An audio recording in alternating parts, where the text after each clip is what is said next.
Smith Wigglesworth, apóstol de fe, mi amigo dijo, está muerta. Tenía miedo. Nunca he visto un hombre tan asustado en toda mi vida. ¿Qué haré?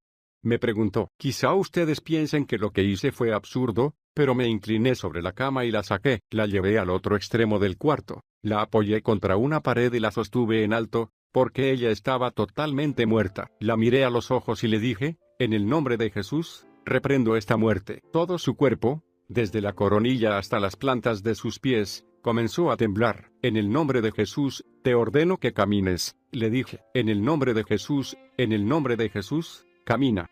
Y ella caminó. Resucitar a los muertos fue solo una de las increíbles facetas del ministerio de Smith Wigglesworth. Este gran apóstol de fe anduvo en una medida tan extraordinaria de la unción de Dios que los milagros que siguieron a su ministerio solo fueron secundarios en relación con ella. En su vida, este hombre que comenzó siendo un plomero le dio un nuevo significado a la palabra aventura. ¿Cuál era el único requisito para la aventura? Solo creer. Para Wigglesworth, la simple obediencia a lo que uno creía no era una característica extraordinaria, era simplemente el fruto de la fe. Se dice que su propia fe era inquebrantable y algunas veces implacable, pero también se dice que poseía una unción especial para la enseñanza y un claro sentido de la compasión, que tenían por fruto incontables salvaciones y milagros en su ministerio, todos los días. El pequeño recolector de nabos. Smith nació el 8 de junio de 1859. Hijo de John y Martha Wigglesworth, en el pequeño pueblo de Maidstone, Yorkshire, Inglaterra. El año de su nacimiento,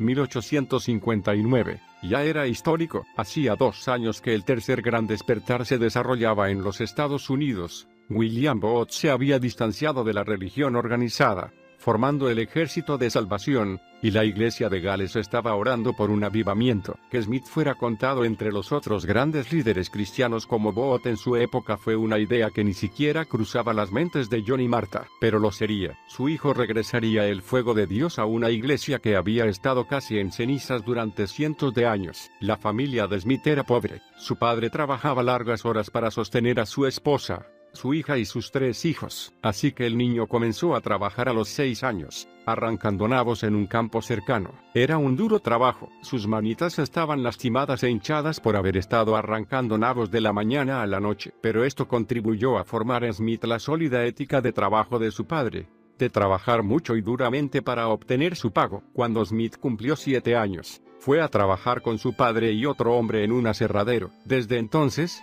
la vida pareció más fácil para los Wigglesworth. Sus ingresos aumentaron y la comida abundaba. El padre de Smith amaba a los pájaros. En un momento determinado llegó a tener 16 pájaros cantores en su hogar. El niño adoptó el amor de su padre por la naturaleza, y solía salir a buscar nidos. Algunas veces atrapaba y vendía pájaros cantores en el mercado local, para ayudar a sostener a su familia. ¿Cuál es la diferencia entre nosotros? Aunque sus padres no eran cristianos, no hubo nunca un tiempo en que el joven Smith no buscara a Dios. No le enseñaron a orar en su hogar, pero siempre estaba en la búsqueda por su cuenta. Muchas veces, Smith le pedía a Dios que le mostrara dónde encontrar nidos, y casi instantáneamente sabía dónde buscar. Su abuela era una antigua wesleyana que creía en el poder de Dios y siempre hacía que Smith la acompañara a las reuniones. Siendo pequeño, él se sentaba y observaba a los de los viejos tiempos aplaudir y danzar ante el Señor y cantar sobre la sangre. Cuando Smith cumplió 8 años, quiso cantar él también en la iglesia. Al comenzar a cantar, un claro conocimiento del nuevo nacimiento vino a él, y comprendió lo que Jesucristo había hecho por él por medio de su muerte y resurrección. Años después, Wigglesworth escribiría sobre ese día: vi que Dios nos desea tan desesperadamente que ha hecho que la condición sea la más simple posible, solo creer, y nunca dudó de su salvación. El joven Wigglesworth se convirtió inmediatamente en un pescador de almas. La primera persona que ganó para Cristo fue su propia madre. Cuando su padre descubrió que la experiencia cristiana había llegado a su familia, comenzó a llevar a la familia a la iglesia episcopal. El padre de Smith no había nacido de nuevo, pero disfrutaba del contacto con el clérigo, ya que frecuentaban el mismo bar y bebían cerveza juntos. Pronto Smith aceptó unirse al coro de la iglesia con su hermano, pero dado que había trabajado desde muy joven, no había tenido acceso a una educación. Tenía casi 10 años cuando tomó la confirmación. Cuando el obispo agitó las manos sobre el jovencito, una poderosa conciencia de la presencia de Dios llenó a Smith, la misma que lo acompañaría durante toda su vida. Nada de esto, aparentemente, sucedió a los demás, Como Smith escribiría más tarde, después del culto de confirmación, todos los otros niños estaban maldiciendo y peleando, y yo me preguntaba qué era lo que había marcado esa diferencia entre ellos y yo. Hay algo diferente en ti. Cuando Smith tenía 13 años, su familia se mudó de Menston a Bradford, donde comenzó a participar activamente en la iglesia metodista wesleyana. Su vida espiritual cobró nuevo significado, y comenzó a anhelar el Espíritu de Dios. Aunque no sabía leer muy bien, nunca salía de su casa sin tener un Nuevo Testamento en el bolsillo. Tiempo después, los metodistas estaban planeando una reunión especial de predicación, y 7 jovencitos fueron invitados a participar, incluyendo a Smith. Con 3 semanas para prepararse, el joven vivía orando. Cuando llegó el día, tomó la plataforma para predicar durante 15 minutos, y al terminar, no recordaba ni una palabra de lo que había dicho. Lo único que recordaba era el increíble ardor que lo cubría,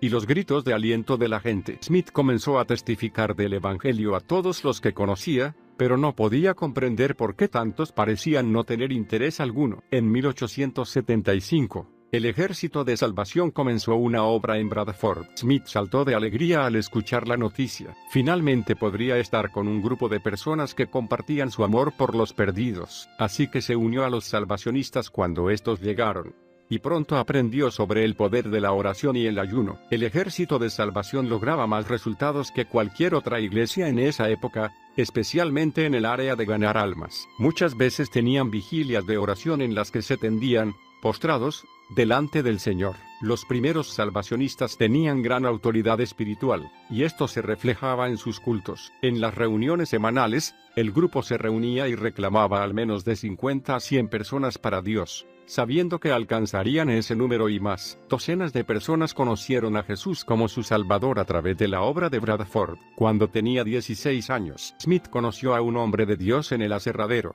que le enseñó el oficio de plomero. Mientras trabajaban juntos, este hombre también enseñó a Smith el significado y la importancia del bautismo por inmersión. Ansioso por cumplir los mandamientos de la palabra, Smith obedeció alegremente y fue bautizado por inmersión poco después. Durante este tiempo, también aprendió sobre la segunda venida de Cristo, y creyendo firmemente que Jesús volvería a fines del siglo, decidió cambiar el curso de la vida de toda persona que conociera. Creyendo que el Señor lo ayudaría en todo, Smith comenzó su ministerio. En 1877 fue a casa de un plomero para pedirle trabajo. El hombre le dijo que no necesitaba ayudantes, así que Smith le agradeció, se disculpó por haber usado su tiempo, y se volvió para irse. Pero repentinamente el hombre lo llamó y le dijo: «Hay algo en ti que es diferente. Creo que no puedo dejar que te vayas». Y lo contrató. Smith hacía un trabajo tan excelente que el plomero no tenía trabajo suficiente para él. Trabajaba demasiado rápido, así que decidió mudarse a Liverpool.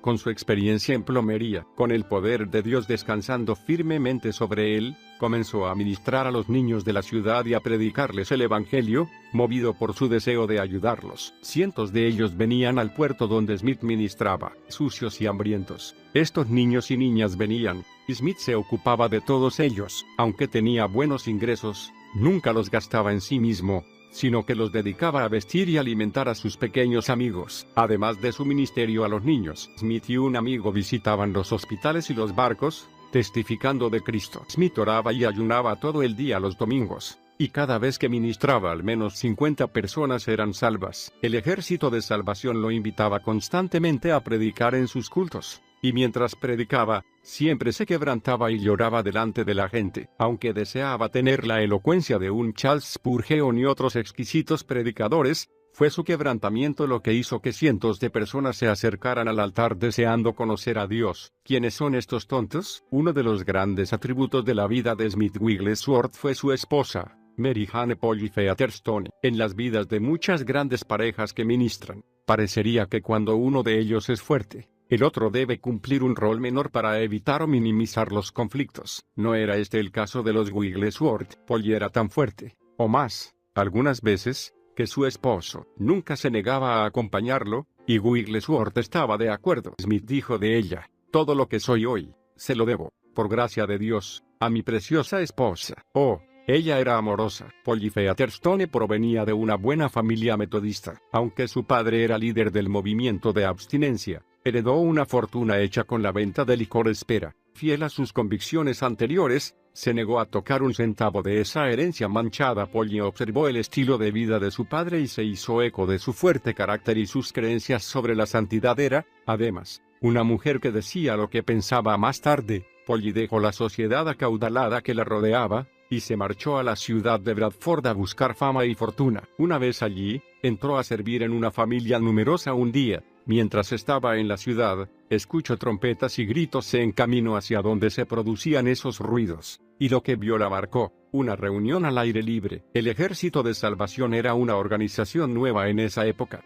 Y Polly pensó: ¿quiénes son estos tontos? Curiosa, siguió al grupo hasta un edificio grande y muy arrumado. Los salvacionistas entraron, pero Polly permaneció en un rincón, esperando que nadie la viera. Finalmente la curiosidad fue más fuerte que ella. Se deslizó al interior del edificio y tomó un asiento en la galería. Aleluya. Está hecho. Polly se sintió profundamente conmovida. Comprendiendo su situación como alma perdida, avanzó hacia el altar y cayó de rodillas. Se negó a recibir oración de ninguno de los obreros, hasta que al final, Tilly Smith se acercó y oró con ella. Con la luz de Cristo entibiando su corazón, Polly se puso de pie de un salto, arrojó sus guantes al aire, y exclamó: ¡Aleluya! Está hecho. Sentado entre la gente, no lejos de ella, un joven la observaba atentamente. Este hombre sería su futuro esposo y compañero en el destino. Smith Wiggles North. Parecía como si la inspiración de Dios hubiera estado en ella desde el primer momento, dijo Smith. A la noche siguiente, mientras Polly daba su testimonio, Smith sintió que ella le pertenecía. A Polly se le permitió evitar el acostumbrado período de capacitación, y finalmente el general Booth mismo le otorgó el rango de oficial en el Ejército de Salvación. Polly fue a servir en el Ejército de Salvación en Escocia durante un tiempo, y luego regresó a Bradford. Finalmente dejó el ejército debido a los conflictos provocados por su relación con Wigglesworth. Ella era una oficial y él, un mero soldado. Aunque Smith nunca se unió oficialmente al ejército, las reglas relativas a las relaciones sentimentales entre los dos rangos eran muy estrictas. Después de dejar a los salvacionistas, Polly se unió al ejército de la cinta azul, pero siempre siguió siendo muy amiga de los primeros. En ese momento, los ministros metodistas la llamaban a evangelizar en sus iglesias, y cientos de personas se convirtieron con su ministerio. El poder de Dios descansaba poderosamente sobre ella. Smith, tú no eres mi amo. Polly se convirtió en la esposa de Wigglesworth en 1882. A los 22 años de edad, Smith era un año mayor que ella, y la alentó a continuar su ministerio evangelístico, mientras él seguía con la plomería. Pero Smith tenía una carga por una zona de Bradford que no tenía iglesia, así que la pareja rentó un edificio pequeño y lo abrió para realizar reuniones. Lo llamaron Obra Misionera de la calle Bradford. En sus 30 años de matrimonio, los Wigglesworth tuvieron una hija, Alice, y 4 hijos, Seth, Harold, Ernest y George, que murió en 1915. Pero antes que naciera cada niño, los Wigglesworth oraban para que sirvieran a Dios. Smith se ocupaba de ellos durante los cultos, mientras su esposa predicaba. Después del mensaje, él siempre estaba junto al altar, orando con las personas para llevarlas a Cristo. Sin dejarse intimidar por el rol ministerial de su esposa, Smith decía: su tarea era echar las redes, la mía, llevar los peces a tierra. Esta última es tan importante como la primera. Él conocía el poder que tiene un corazón de siervo. El verano de 1884 fue muy malo para Bradford, y como consecuencia, los plomeros fueron muy requeridos. Smith no solo pasó todo el invierno trabajando, sino que estuvo ocupado reparando los daños ocasionados por el clima durante 2 años más. Durante estos días de mucho trabajo y gran prosperidad, Smith dejó de asistir a la iglesia con frecuencia y su corazón se enfrió hacia el Señor. Pero a medida que su fuego se enfriaba, el de Polly ardía aún más,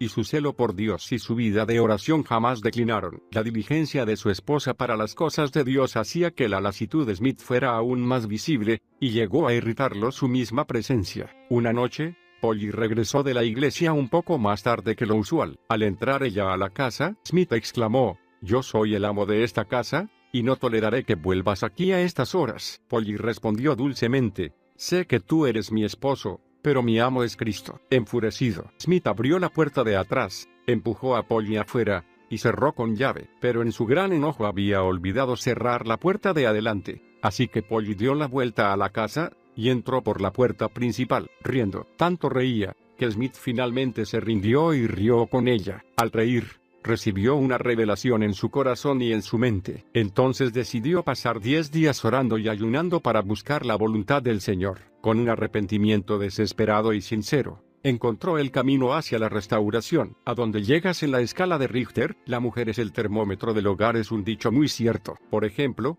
si tu esposa está de mal humor, el resto de la familia acabará teniendo una actitud negativa. Por el contrario, si tu esposa está alegre, sin importar lo mal que te sientas, todo parece más alegre. Polly Wigglesworth ilustraba bellamente el principio de la estabilidad. Estoy segura de que su fidelidad y su gozo pasaron por una severa prueba mientras su esposo estaba apartado de Dios. Ella era una predicadora muy conocida, que realizaba cultos evangelísticos en toda la ciudad, y veía a cientos de personas acercarse a Cristo. Mientras su esposo trabajaba o se quedaba en casa, sin duda, habría murmuraciones sobre el estado espiritual de Smith, ya que el ministerio de Polly era escrutado públicamente, pero ella nunca dio un paso en falso. Obviamente, lo que causaba su triunfo era su seguridad en Jesucristo. En muchos casos, cuando un esposo está apartado, su esposa se queja y se queja, pensando que de esa manera lo llevará a actuar y arrepentirse, pero un corazón arrepentido es obra del Espíritu Santo. El fuego de Dios mantuvo gozoso el corazón de Polly. Como consecuencia, Smith vio su error y fue atraído nuevamente hacia Cristo. La actitud de su esposa fue causa directa de su arrepentimiento, y finalmente, de su ministerio, con el que sacudió al mundo. Esta es la meta más alta del compañero: ayudar a su cónyuge a cumplir con su llamado, sea cual fuera. Dios conoce el corazón de tu esposo o esposa y sabe lo que será necesario para que llegue al lugar que le pertenece. Mantén tu corazón limpio y deja a los demás en manos de Dios y del Espíritu Santo. De esa manera,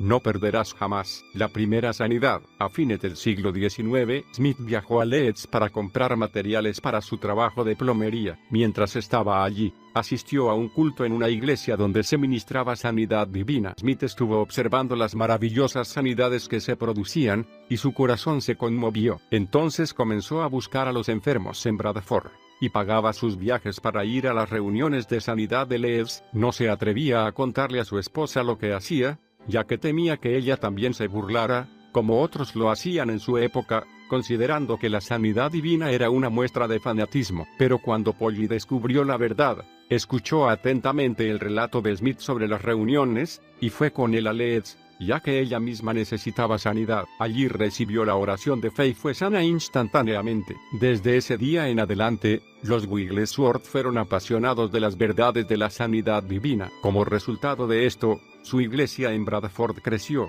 por lo que buscaron un nuevo lugar. Consiguieron un edificio en la calle Bowland y llamaron a la obra misionera de la calle Bowland. Tenían un enorme rollo pintado en la pared detrás del púlpito, que decía: «Yo soy el Señor que te sana». La primera experiencia personal de Smith con la sanidad se produjo en los primeros años del siglo XX. Él había sufrido de hemorroides desde su juventud, por lo que un ministro que estaba de visita oró y se puso de acuerdo, en fe, con Smith, para creer en que ese problema sería sanado por Dios. Hasta este momento, Smith había usado sales todos los días, pero sintiéndose totalmente seguro de la voluntad de Dios, dejó de utilizarlas, y descubrió que estaba completamente sano, como lo estuvo por el resto de su vida. Para ahora, Smith estaba totalmente dedicado al ministerio de sanidad. Dado que trabajaba en forma independiente, tenía tiempo para llevar grupos de personas al hogar de sanidad de Leeds, siempre pagando los gastos de todos. Smith era conocido por su gran compasión por los enfermos y los necesitados. Los obreros de Leeds veían a Smith reñir con grupos de personas y reían para sí,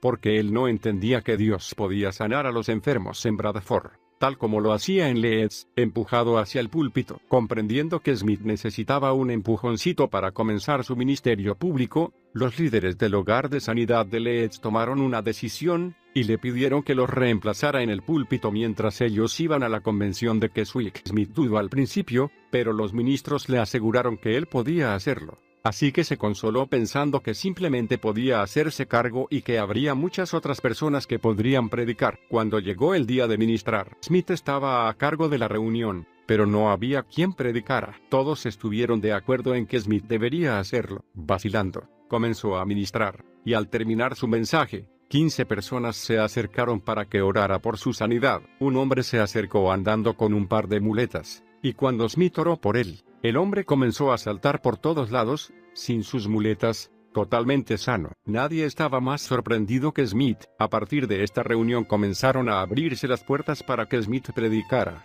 Y pronto anunció que realizaría una reunión con oración por sanidad en Bradford. En la primera noche, 12 personas pasaron al frente para pedir oración, y todas fueron sanadas. Una mujer tenía un tumor muy grande que drenaba constantemente. Después de la oración de fe, fue a su casa y al día siguiente dio testimonio diciendo que, del tumor, solo le quedaba una cicatriz. Por favor, silencio. Muy poco después, Smith debió enfrentar su primer desafío. Era una situación de vida o muerte. La esposa de un querido amigo suyo estaba tan enferma que los médicos esperaban que muriera durante la noche. El amigo de Smith dijo que no tenía fe para creer por su esposa, pues no sabía cómo hacerlo. El corazón de Smith se llenó de compasión y decidió ayudar a esta familia. Entonces fue a buscar a un ministro que estaba abriendo una pequeña iglesia en Bradford y le pidió que fuera a orar por esta mujer, pero el ministro se negó. Smith fue entonces a ver a un amigo, quien era conocido por sus elocuentes oraciones. Este aceptó ir con él,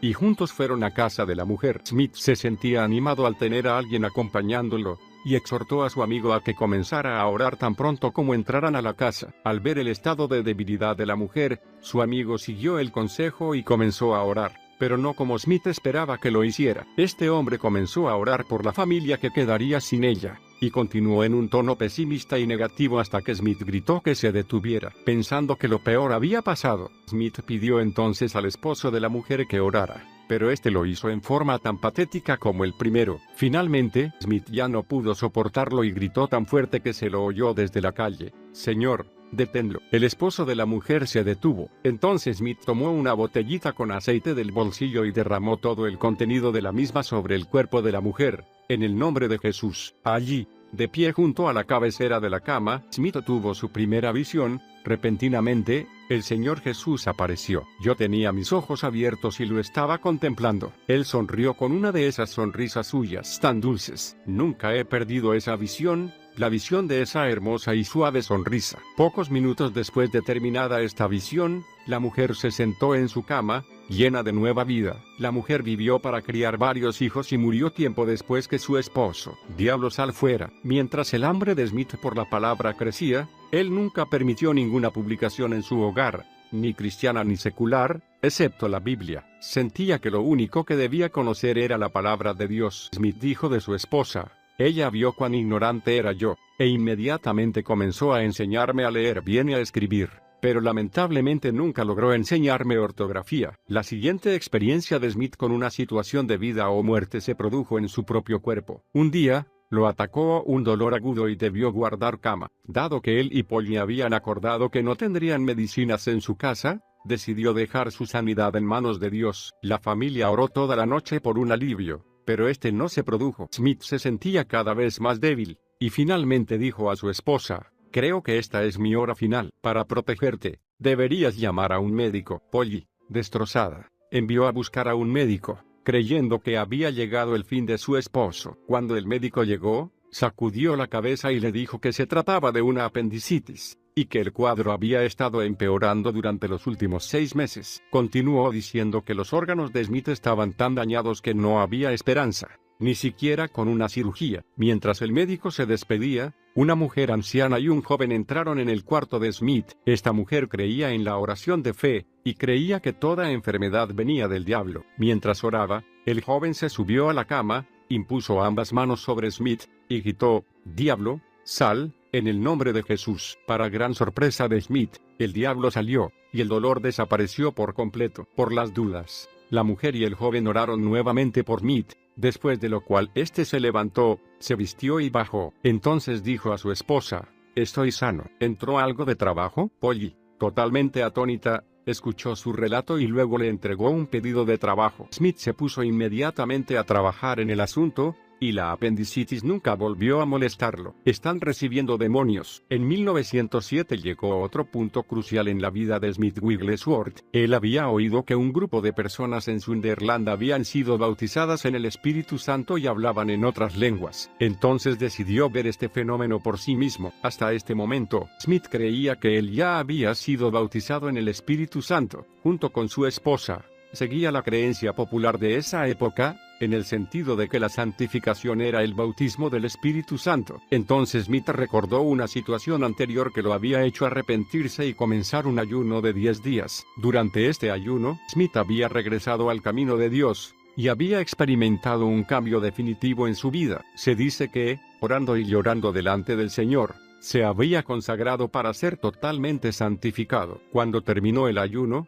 estuvo libre de su mal genio en tal grado que muchos comentaban con frecuencia que querían el mismo espíritu que Smith tenía. Como consecuencia, él pensaba que había sido bautizado en el Espíritu o santificado. Al escribirles a sus amigos en Sunderland sobre el tema de las lenguas, Smith recibió la advertencia de que se mantuviera alejado, ya que estas personas están recibiendo demonios. Pero cuando Smith llegó y oró con sus amigos sobre el tema, estos lo miraron y le dijeron: sigue tu propio camino. Smith asistió a las reuniones en Sunderland, bajo el liderazgo del vicario Alexander Boddy, y se sintió muy decepcionado. En Bradford parecía haber un gran mover de Dios, pero aquí, todo parecía espiritualmente seco, sin manifestaciones. Movido por su frustración, Smith interrumpía continuamente las reuniones, diciendo: he venido desde Bradford, y deseo esta experiencia de hablar en lenguas como lo hicieron en el día de Pentecostés, pero no comprendo por qué nuestras reuniones parecen estar llenas de fuego, y las de ustedes no. Smith,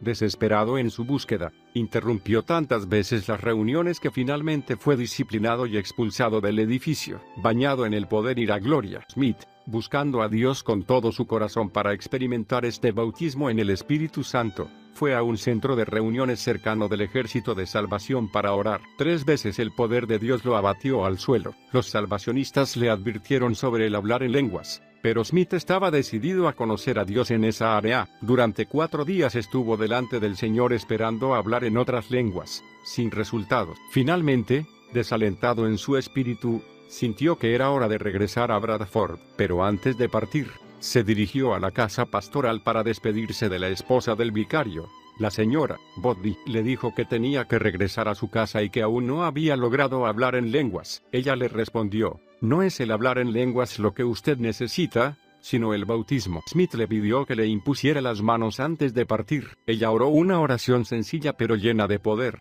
y luego salió del cuarto. Fue entonces que cayó el fuego. Bañado en el poder y la gloria del Señor, Smith vio una visión de la cruz vacía con Jesús exaltado a la diestra del Padre. Lleno de adoración y alabanza, Smith abrió su boca y comenzó a hablar en otras lenguas, comprendiendo finalmente que aunque antes había recibido la unción, ahora era bautizado en el Espíritu Santo como en el día de Pentecostés. En lugar de irse a su casa, Smith fue directamente a la iglesia donde el reverendo Boddy estaba dirigiendo el culto, y lo interrumpió, rogando que le permitiera hablar por unos momentos. Cuando concluyó su sermón, 50 personas fueron gloriosamente bautizadas en el Espíritu Santo y hablaron en otras lenguas. El periódico local, el Sunderland Daily Echo, dio la noticia, con un relato detallado de la experiencia de Smith, incluyendo las lenguas y las sanidades. Smith entonces telegrafió a su hogar para contarles la gran noticia. Risa santa. Al regresar a Bradford, Smith sentía que debería enfrentar algunas luchas en relación con su recién hallado gozo.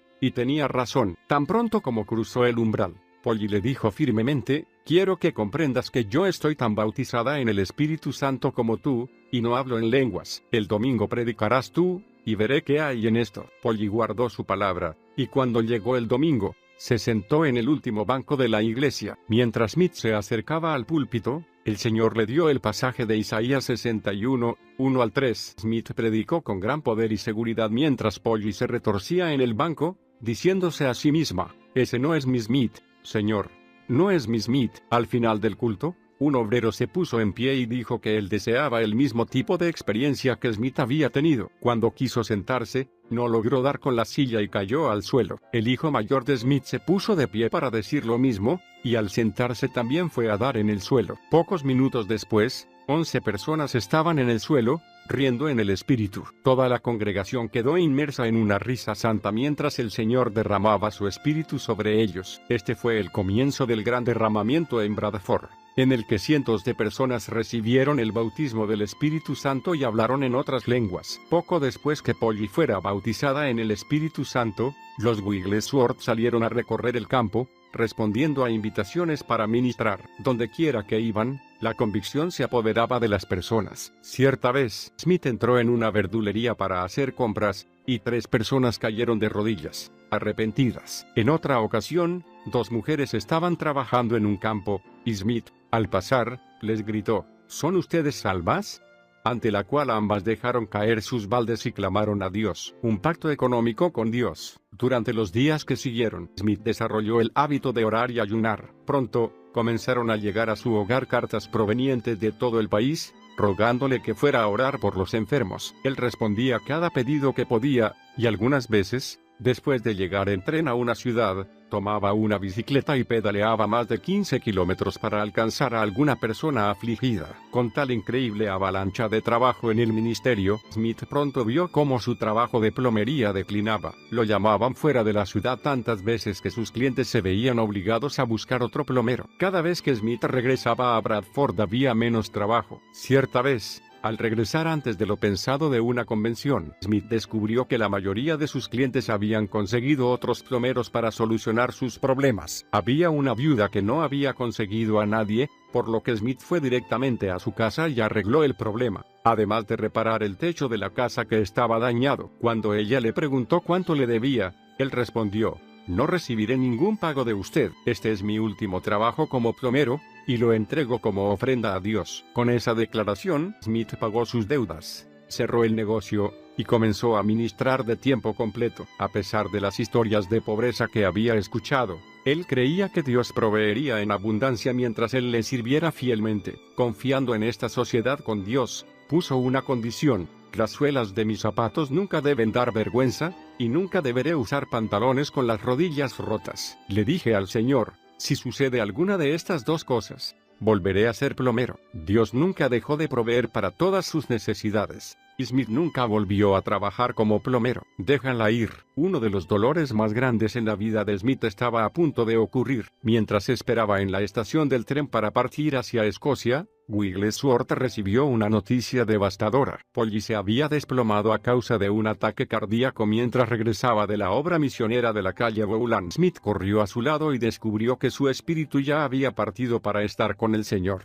No dispuesto a aceptarlo, Smith inmediatamente reprendió a la muerte y su espíritu regresó, pero solo por un breve tiempo. Entonces el Señor le dijo: «Yo deseo llevarla a casa conmigo ahora». Así que, con el corazón destrozado, Smith dejó en libertad a su compañera, aquella a la que había amado tantos años, para que fuera con el Señor. Polly Wigglesworth sirvió al Señor hasta el último minuto de su vida, el 10 de enero de 1913. Algunos dicen que después de su muerte, Smith pidió una doble porción del Espíritu. A partir de ese momento, su ministerio tuvo aún más poder. Este es el secreto. Smith comenzó inmediatamente a ministrar por todo el país, viajando con su hija y su yerno. Aunque era extremadamente inusual que la prensa británica publicara artículos sobre noticias religiosas, el Daily Mirror dedicó su nota de tapa a este dinámico ministerio, incluyendo 4 fotografías de Wigglesworth en acción. Dado que este era el periódico de mayor circulación en el país, cientos de personas comenzaron a buscar que Smith les ministrara. Smith tenía una increíble revelación en el tema de la fe, y su enseñanza al respecto atraía a las masas. Wigglesworth no se quedaba con la esperanza de que la oración diera resultados. Su revelación sobre la fe era concreta,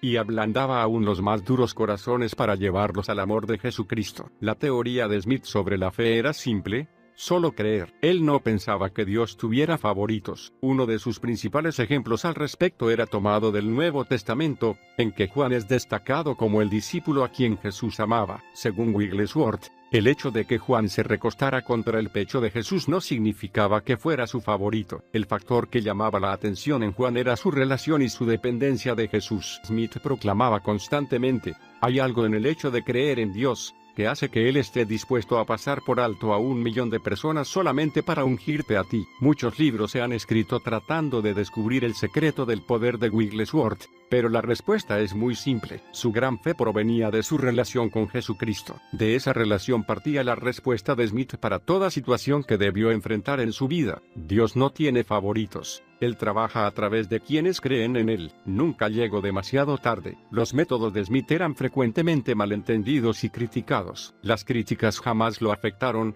sino que tenía compasión de sus críticos. En lugar de vengarse, decía: no me mueve lo que veo o lo que oigo, me mueve lo que creo. El Espíritu Santo comenzó a enseñar a Smith los diversos grados de la fe. Él fue el primero en enseñar que la fe podía ser creada en otras personas. Un ejemplo de este concepto fue un niño que estaba muy enfermo. La familia había enviado a buscar a Smith, pero cuando llegó, la madre lo recibió a la puerta y le dijo: usted ha llegado demasiado tarde, no hay nada que pueda hacer por él. Smith le respondió: Dios nunca me ha enviado a ningún lugar demasiado tarde. El estado en que estaba el niño era tan grave, que si alguien lo movía, su corazón se detendría y moriría. Naturalmente, la familia no tenía fe y el niño estaba demasiado enfermo para creer por sí mismo. Antes de poder orar por el niño, Smith tuvo que salir para cumplir con un compromiso en la capilla local, pero dijo a la familia que regresaría. También les dijo que prepararan la ropa del niño, porque Dios iba a levantarlo. Cuando Smith regresó,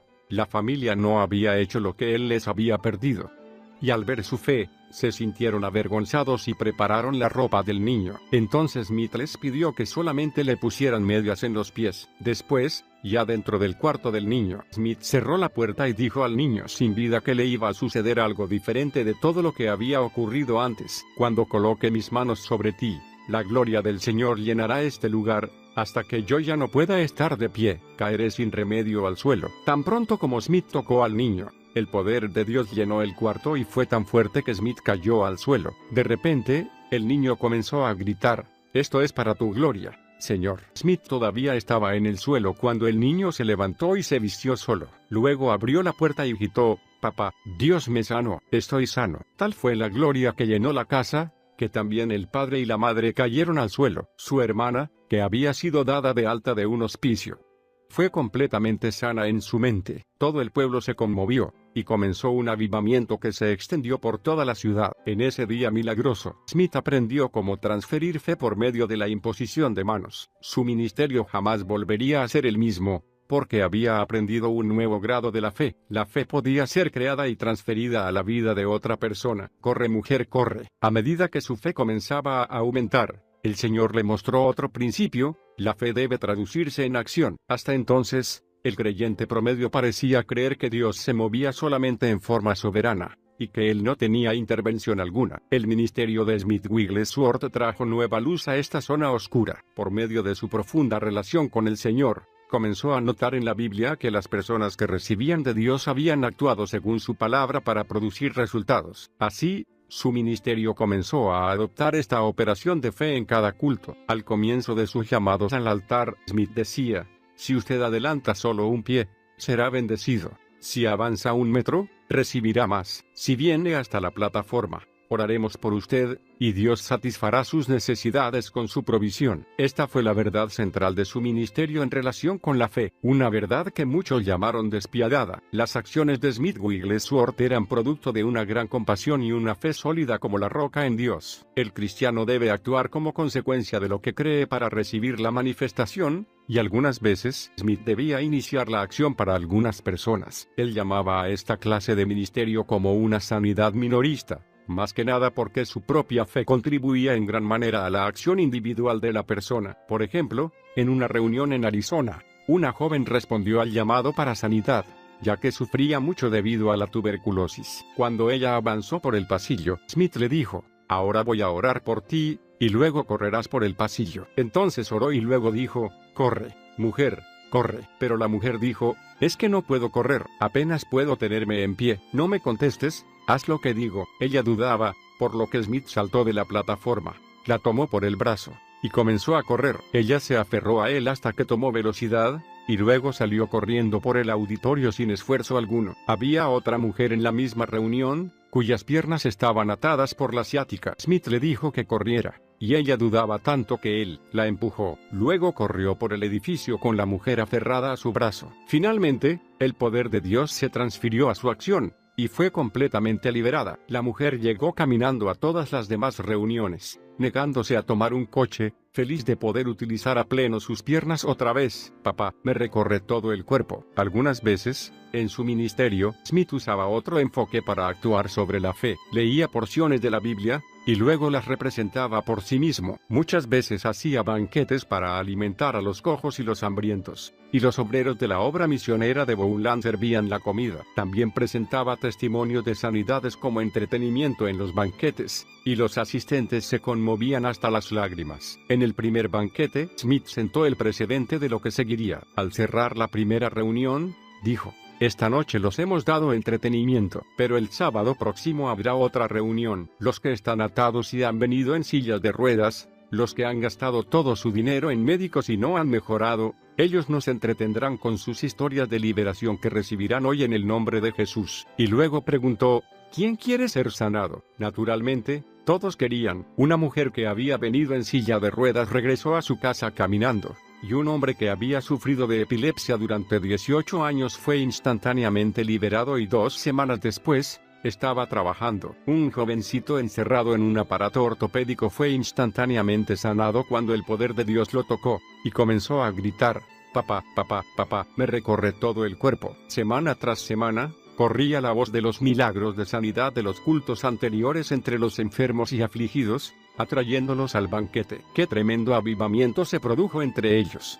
Simplemente por actuar en obediencia a la palabra de Dios, yo moveré al Espíritu. Smith Wigglesworth tomaba Hebreos 11:6 muy en serio. Creía personalmente que era imposible agradar a Dios sin fe. Por lo tanto, incorporó esa fe en toda área de su vida espiritual, incluyendo las obras del Espíritu Santo. Bastaba que el más leve soplo del Espíritu viniera sobre él para que se recluyera en un cuarto para estar a solas con Dios. En el desarrollo de esta relación, Smith fue comprendiendo la acción de fe a medida que cooperaba con el Espíritu Santo. Cierta vez, en una reunión, alguien comentó cuán fácilmente Smith era movido por el Espíritu. Cuando le preguntaron cuál era su secreto, respondió: bueno, verán, es algo así: si el Espíritu no me mueve, yo muevo al Espíritu. Quienes no comprendían los principios de la fe pensaron que su comentario era arrogante e irrespetuoso. Pero en realidad, Smith sabía cómo mover al Espíritu de Dios. Todo surge de la fe, no de la arrogancia. Si el Espíritu Santo no se movía al comienzo de un culto, Smith comenzaba la reunión en estado natural. Pero por su fe, podía hacer que la gente se concentrara en la palabra y el poder de Dios y hacer crecer sus expectativas. De esta manera, el Espíritu Santo se manifestaba en respuesta directa a su fe. Smith tomaba la iniciativa y movía los dones que había en él por medio de la fe. No esperaba que algo viniera sobre él y lo dominara espiritualmente. Para él, cada acción, cada operación y cada manifestación brotaban de una sola cosa: la fe absoluta. La verdadera fe confronta, y es encendida por la iniciativa. Entonces, Smith Wigglesworth comenzó a enseñar al cuerpo de Cristo que ellos podían hablar en lenguas por iniciativa. Para él, la fe era la sustancia principal que conmovía al espíritu humano, no la soberanía. J. E. Stiles, un gran ministro y autor de las Asambleas de Dios, aprendió este importante principio de Smith Wigglesworth y lo practicó durante todo su ministerio. En una reunión muy concurrida en California, Smith hizo el llamado para que quienes no habían recibido el bautismo del Espíritu Santo se pusieran de pie. Después pidió que se pusieran en pie todos los que lo habían recibido, pero no habían hablado en lenguas durante los últimos 6 meses. Ahora haré una oración muy sencilla, comenzó, y cuando haya terminado, diré: ya, y ustedes hablarán en lenguas. Smith oró, y luego gritó: ya. Un sonido como de muchas aguas inundó el auditorio, mientras todos oraban en lenguas. Entonces les dijo que hicieran lo mismo, solo que cuando él dijera ya, todos cantarían en lenguas. Por fe, oró, y luego dijo: ya, canten, y el sonido que se escuchó fue el de un vasto y glorioso coro. Ese día, el reverendo Stiles dijo que había aprendido que el Espíritu Santo por fe, y poco después de esta revelación,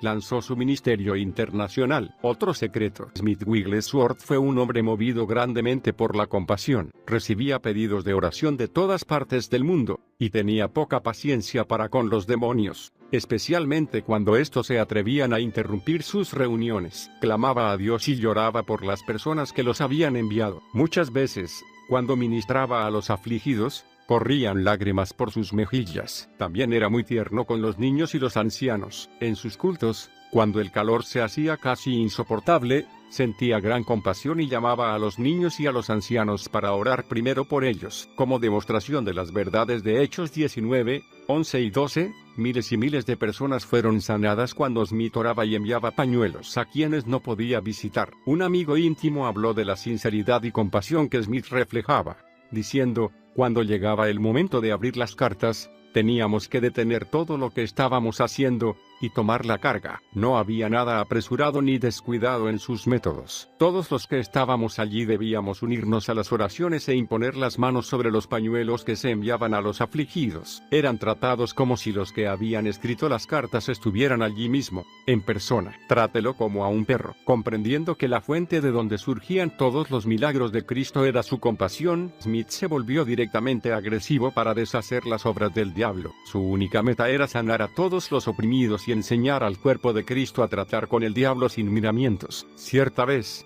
mientras esperaba un autobús, observó que una mujer intentaba hacer que su perro regresara a la casa, pero luego de varios intentos suaves, el perro simplemente seguía ahí. Cuando la mujer vio que el autobús se acercaba, golpeó con el pie en el suelo con fuerza, y gritó, «Ve a casa ahora».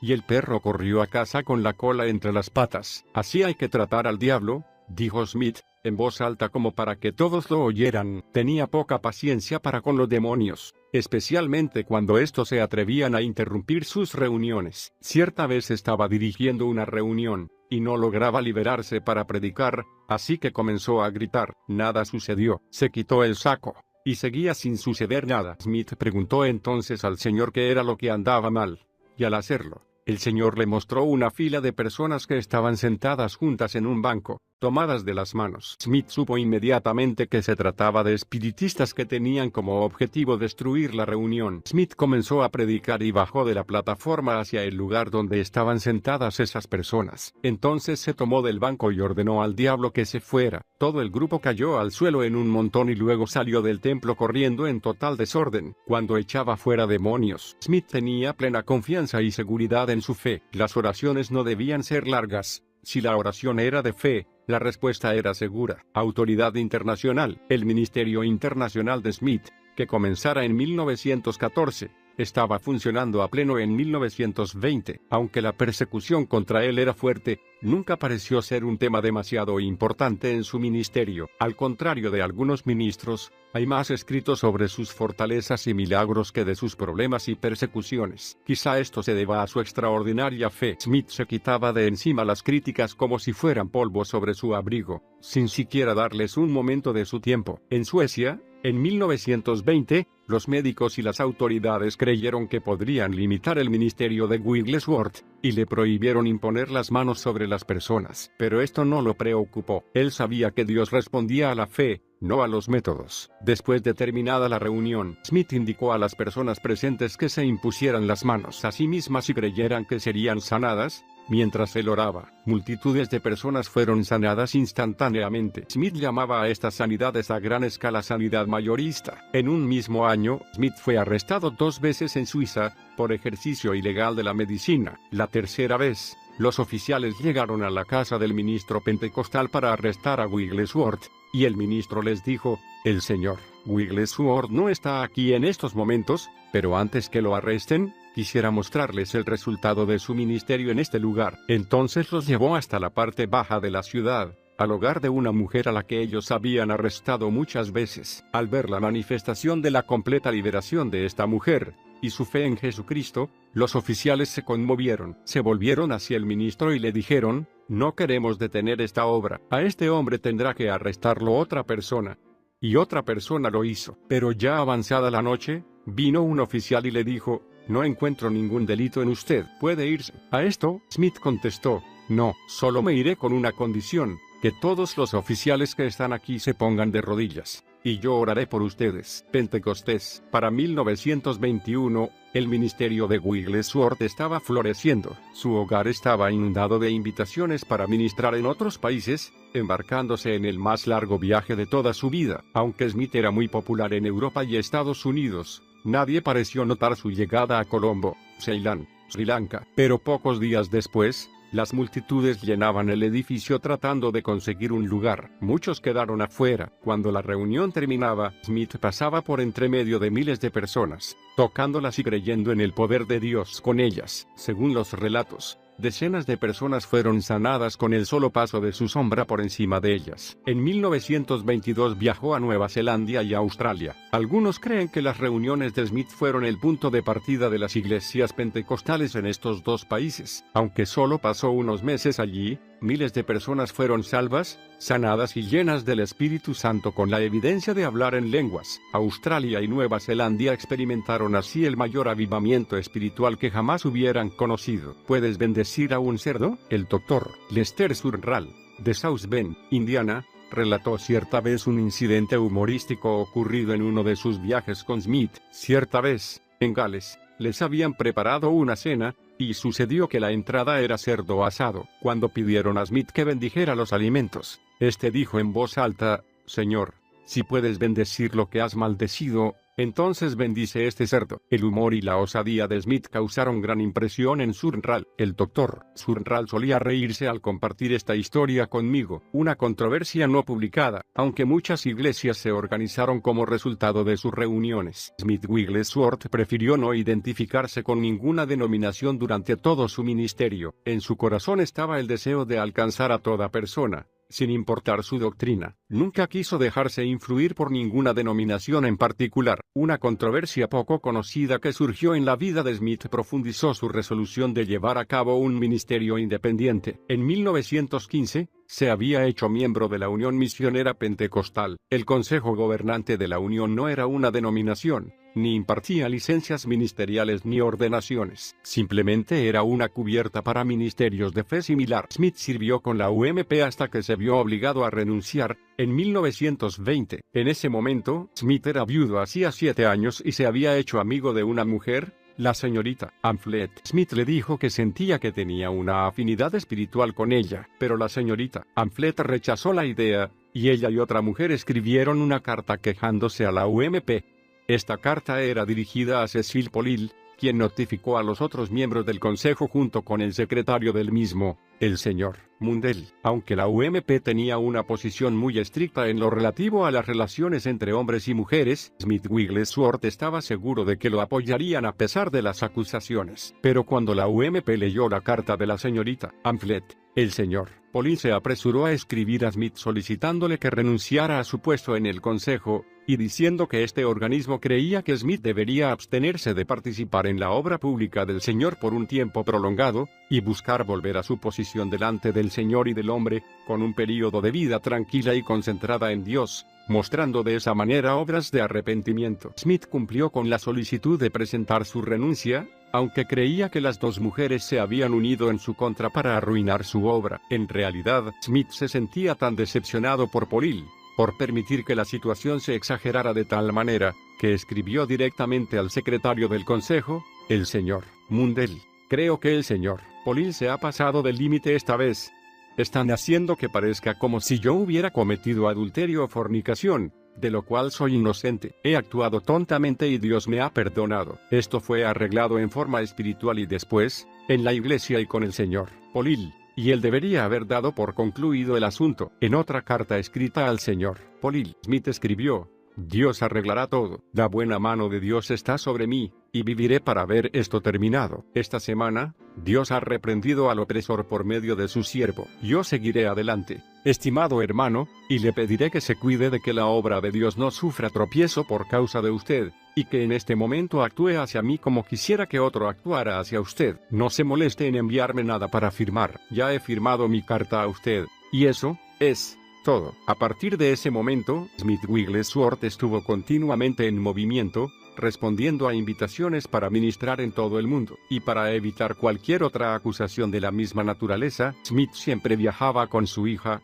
Alice. La controversia que causó su renuncia no lo detuvo. En realidad, pareció impulsarlo aún más. Esto sucede muchas veces cuando las personas salen de la dirección de las denominaciones. Sé que la UMP no era una denominación, pero estas clases de comités gobernantes algunas veces desarrollan un elemento de control aun cuando hayan comenzado con un espíritu correcto. El control puede ser muy leve, pero aún así afecta el fluir del ministerio. Para Smith era mejor actuar en forma independiente. No necesitaba la reputación de la UMP, ni estar asociado a ella. Él tenía el poder de Dios. Es mejor vivir preparados. Wigglesworth amaba la palabra de Dios y era muy disciplinado en su estudio de ella. Nunca se consideraba totalmente vestido hasta que tuviera su Biblia con él. Mientras otros leían novelas o periódicos, él leía la Biblia. Nunca dejaba la mesa de un amigo sin leer, como solía decir, un poquito del libro. Las aflicciones tuvieron que ceder, aunque los ojos de Wigglesworth habían visto muchos milagros y sanidades instantáneas. Él mismo no recibió esos milagros. En 1930, cuando ya tenía 70 años, sufría de tremendos dolores. Oró, pero no recibió alivio, así que fue a ver a un médico, que después de sacarle algunas radiografías, le dio un diagnóstico de un caso severo de cálculos en el riñón en un estado avanzado. Su única esperanza era una operación, dado que, según el médico, si continuaba en este doloroso estado, moriría. Smith le respondió: «Doctor, el Dios que creó este cuerpo es quien puede sanarlo. Ningún cuchillo me cortará mientras yo viva». El médico se sintió preocupado y desanimado ante tal respuesta, pero Smith se fue, asegurándole que pronto se enteraría de que estaba sano. El dolor aumentaba cada día, ahora acompañado por una fuerte irritación. Toda la noche Smith la pasaba entrando y saliendo de la cama, rodando por el suelo en un dolor agónico, mientras luchaba por despedir las piedras. Una por una, las piedras fueron despedidas. Smith pensó que este sufrimiento acabaría pronto, pero duró 6 largos y dolorosos años. Durante este tiempo,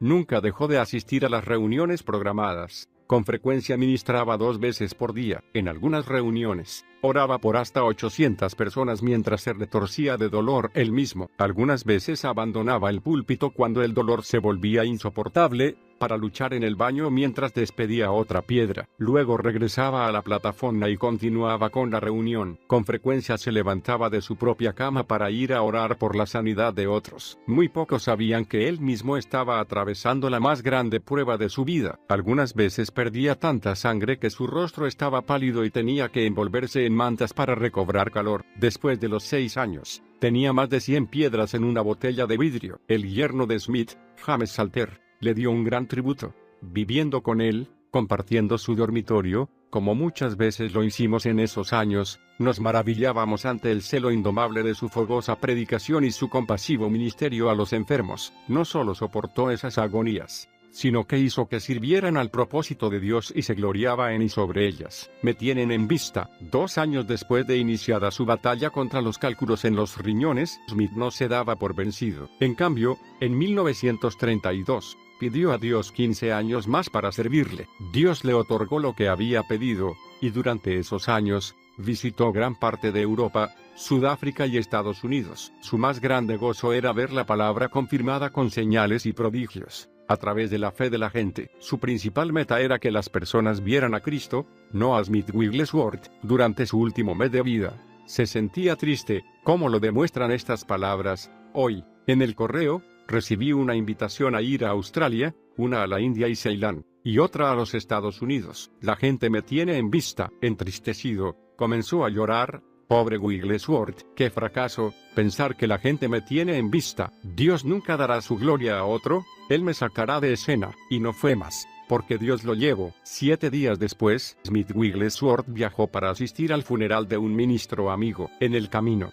comentó con unos amigos cuán maravillosamente se sentía. Señaló diversos lugares que él y Polly habían visitado donde habían predicado, y contó los grandes milagros que allí se habían producido. Cuando llegó a la iglesia, su yerno, James, abrió la puerta y lo ayudó a entrar a la sacristía, donde ardía un hermoso fuego. Al entrar, Smith se encontró con el padre de una niña por la que había orado algunos días antes. La niña había sido desahuciada, pero Smith tenía gran fe en que se sanaría. Cuando vio al hombre, Smith le preguntó: «Bien, ¿cómo está ella?». Estaba esperando escuchar que la niña estaba totalmente sana, pero la respuesta llegó con cierta duda: «Está un poco mejor, se siente mejor, sus dolores no han sido tan fuertes durante los últimos días». Decepcionado por lo que oía, Smith exhaló un profundo y compasivo suspiro. Luego inclinó la cabeza, y sin pronunciar palabra ni experimentar dolor alguno, Smith Wigglesworth fue a estar con el Señor. Era el 12 de marzo de 1947. Fe,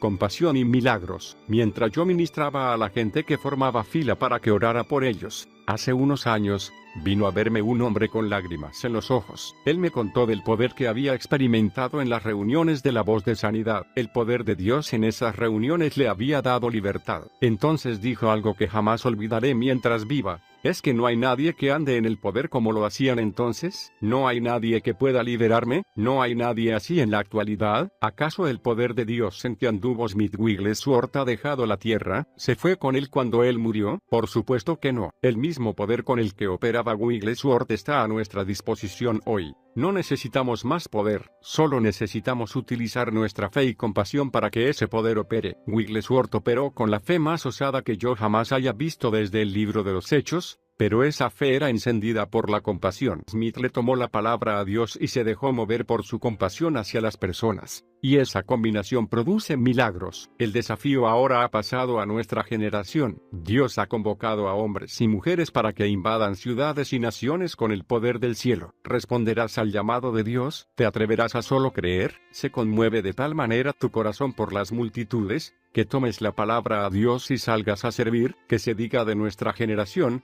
por fe conquistaron reinos, hicieron justicia, alcanzaron promesas, taparon bocas de leones, apagaron fuegos impetuosos, evitaron filo de espada, sacaron fuerzas de debilidad, se hicieron fuertes en batallas, pusieron en fuga ejércitos extranjeros. Hebreos 11, 33 y 34. Despierta el don que hay en ti, e invade tu hogar, tu comunidad y tu nación con el poder de Dios. Que la voluntad del cielo se haga en la tierra, a través de ti.